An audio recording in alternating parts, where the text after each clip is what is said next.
किसान की शिकायत। एक बार एक किसान हर कभी आने वाले आंधी तूफान, ओलावृष्टि, तेज धूप इत्यादि से परेशान हो गया, क्योंकि कभी कभी फसल ज्यादा खराब हो जाती थी।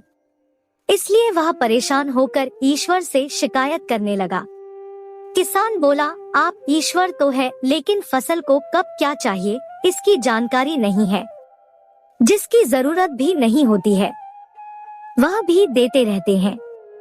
इसलिए आपसे मैं विनती करता हूँ कि आप मुझे एक मौका दीजिए, मेरे कहे अनुसार मौसम कीजिए, फिर हम सब किसान अन्न के भंडार भर देंगे। ईश्वर मुस्कुराए और बोले, ठीक है, आज से तुम्हारे अनुसार मौसम रखूंगा। किसान खुश हो गया।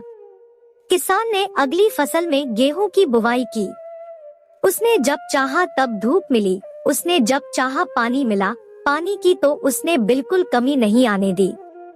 आंधी, बाढ़ और तेज धूप तो उसने आने ही नहीं दी। समय बीतने पर फसल बड़ी हुई। किसान भी बहुत खुश हुआ कि इस बार शानदार फसल दिख रही है। किसान ने मन ही मन सोचा कि ईश्वर को अब पता चलेगा कि अच्छी फसल के लिए क्या क्या जरूरी है। फालतू में ही किसान को परेशान करते रहते हैं। किसान फसल काटने के लिए खेत पहुंचा। गेहूं के पौधे की बालियों को हाथ लगाया तो उसके पैरों तले जमीन खिसक गई। उसने देखा कि किसी भी पौधे की बालियों में एक भी दाना नहीं था।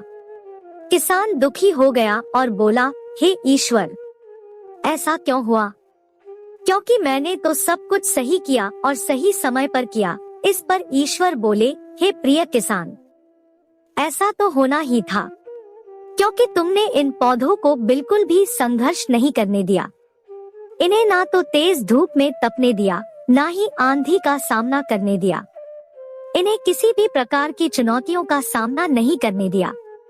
इसलिए बाहर से भले ही अच्छे दिख रहे हो, लेकिन ये अंदर से बिल्कुल खोखले हैं। इनके अंदर कुछ भी दाने नहीं। पौधे जब विभिन्न चुनौतियों का सामना करते हैं तो उनमें ऊर्जा पैदा होती है। यह ऊर्जा उनके अंदर सही सामर्थ्य पैदा करती जिनके लिए वह बने हैं। दोस्तों, ठीक इसी प्रकार जब तक इंसान संघर्ष से नहीं गुजरता है वह आदमी खोखला रह जाता है। जीवन की चुनौतियां ही उसके लिए उन्नति के नए रास्ते खोल देती है और आदमी को मजबूत और प्रतिभाशाली बनाती है। इसलिए आपके भी जीवन में मुसीबतें या चुनौतियां आए तो घबराना मत। यह आपको बिखेरने के लिए नहीं, निखारने के लिए आई है।